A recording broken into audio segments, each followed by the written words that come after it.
နေရတွေကိုဖြတ်တန်းရင်နဲ့ဘဝတွေရောခဲ့ဝိညာဉ်လူမှာ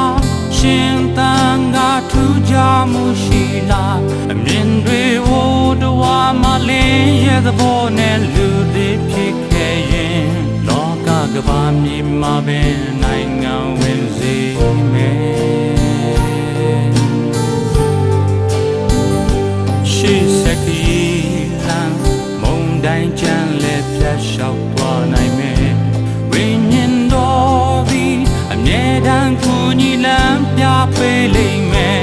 ရာရာတိုင်းကိုယ်တော်ဖရာရဲ့ကျေးဇူးအစဉ်မြဲအောင်မြင်သင်သက်တာမှန်ဘဝတိတ်ပဲနေခွေခြင်းလူတိုင်းကြုံတွေ့ရ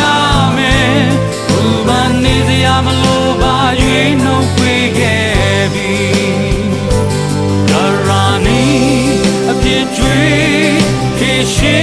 ခဲ့သူ